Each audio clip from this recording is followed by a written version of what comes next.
Ini bukan pola yang hanya terbentuk pada pemerintahan Jokowi jilid kedua. Membangun koalisi besar itu khas terjadi terutama di jilid kedua, bukan hanya pada Jokowi tapi juga Pak SBY. Dulu ada yang namanya setgap dengan 75,34% kekuatan periode kedua SBY. Lalu Pak Jokowi bahkan ketika Gerindra masuk itu di atas 80% kekuatan. Abilitas politik pasti lebih tercipta. Undang-undang lebih gampang digolkan, tapi memang itu membuat sebuah tantangan baru kalau tidak mau disebut masalah, yaitu bagaimana mengkondisikan politik dagang sapi tanda kutip, gitu ya, termasuk diantaranya adalah pembagian kursi menteri menjadi lebih rumit.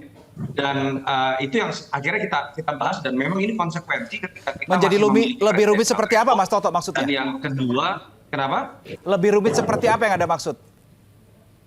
Kenapa, sorry, Mas Reno? Ketika koalisinya makin besar, tadi kan Anda katakan untuk porsi menteri ini lebih rumit begitu ya, lebih menantang. Lebih rumitnya gimana sebetulnya? Ya, sederhana, karena ketika kita membahas mengenai prerogatif, kan selalu disebutkan oleh partai-partai prerogatif. Makna prerogatif dalam tata negara itu adalah hak istimewa sepenuhnya, itu bahkan kepada seorang kepala negara, bukan hanya kepala pemerintahan, yang tidak bisa diganggu oleh siapapun. Jadi harusnya prerogatif ini dimaknai bukan kesepakatan. Tapi kan kemudian kita melihat yang disebut dengan prerogatif tanda kutip ketika kemudian membagi kursi menteri, itu kan adalah kesepakatan dengan partai-partai.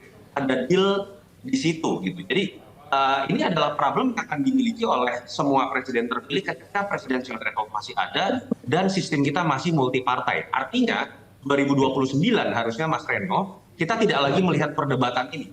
Mungkin SCTV nggak akan membahas, Liputan 6 nggak akan membahas dialog ini lagi gitu ya.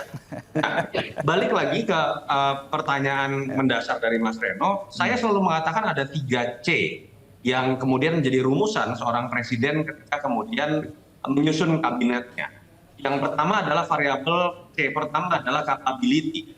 Itu yang seharusnya memang menjadi faktor utama ketika seorang presiden ingin memilih orang terbaiknya menjadi menteri. C kedua itu yang disebut dengan coalition, seperti yang kita bahas sekarang. Bahwa ternyata ada faktor balas budi terhadap koalisi yang sudah mendukungnya yang harus diberikan jatahnya. Faktor ketiga, variabel ketiga yang disebut dengan chemistry. Ketika presiden biasanya akan memilih orang-orang dekatnya yang dianggap punya satu chemistry untuk kemudian dijadikan menteri. Nah, dari rumusan 3 variabel ini mana sih yang harus didahulukan? Capability C pertama itu harus di atas variabel chemistry dan di atas variabel coalition. Dan itu yang tidak mudah untuk dilakukan oleh seorang presiden, dan ketika coalitionnya makin besar jumlahnya, akan semakin rumit pula seorang presiden untuk bisa mendahulukan faktor capability. Jadi kalau saya mau rumuskan sederhana, harapan saya sih simpel saja. Bagi-bagi kursi menteri pasti terjadi, tapi yang pertama jangan sampai jumlah kursi menteri yang sudah diatur di Undang-Undang Kementerian Negara itu harus diubah lewat revisi undang-undang hanya karena bagi-bagi kursi, karena semakin banyak aktor yang ada dalam koalisi partai politik. Memang ada arah ke sana, Mas Toto. Kemudian jumlah wamen tambah-tambah hanya karena faktor ini gitu ya.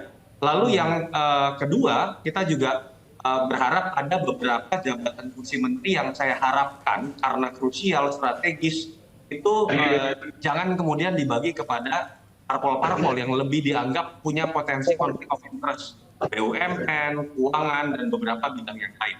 Di luar itu saya pikir ruang abu-abu kemudian menjadikan kursi menteri untuk bisa dijadikan politik balas budi harus diterima sebagai sebuah realita politik.